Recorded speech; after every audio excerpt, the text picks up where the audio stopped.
నమస్తే, welcome to Telugu one cinema. This is Diveshri. కొద్ది రోజులుగా దేవరా సినిమానే హాట్ టాపిక్ గా మారింది. ఎక్కడ చూసినా దేవరా గురించే మాట్లాడుకుంటున్నారు. సెప్టెంబర్ 27న విడుదల కానున్న ఈ యాక్షన్ డ్రామాపై భారీ అంచనాలున్నాయి. ఇటీవలే విడుదలైన ట్రైలర్ ఆ అంచనాలను రెట్టింపు చేసింది. దీంతో బాక్స్ ఆఫీస్ దగ్గర దేవరా ఊహించని సంచలనాలు సృష్టించడం ఖాయమనే అభిప్రాయాలున్నాయి.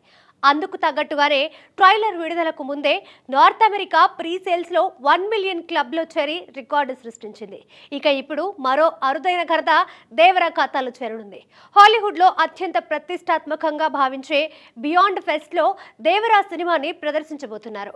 లాస్ ఏంజల్స్లోని ఐకానిక్ ఈజిప్షియన్ థియేటర్లో సెప్టెంబర్ 26న సాయంత్రం 6:30కి దేవరాను ప్రదర్శించనున్నారు. బియాండ్ ఫెస్ట్లో ప్రదర్శించబడుతున్న మొదటి ఇండియన్ ఫిలిం దేవరానే కావడం విశేషం. ట్రిపుల్ తో గ్లోబల్ ఇమేజ్ తెచ్చుకున్న ఎన్టీఆర్ దేవరాతో దానిని మరింత పెంచుకునే ప్రయత్నం చేస్తున్నాడు. అందుకే అద్భుతమైన ప్రమోషన్స్ తో ఇతర భాషల ప్రేక్షకులను దేవరా సినిమాని చేరువ చేస్తున్నాడు.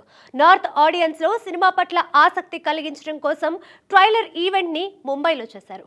అలాగే ఆలియా భట్, సందీప్ రెడ్డి వంగ వంటి వారిని హిందీ ప్రమోషన్స్ లో భాగం చేశారు.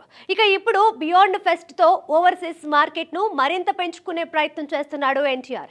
బియాండ్ ఫెస్ట్ కి ఎందరో హాలీవుడ్ సెలబ్రిటీలు హాజరవుతారు.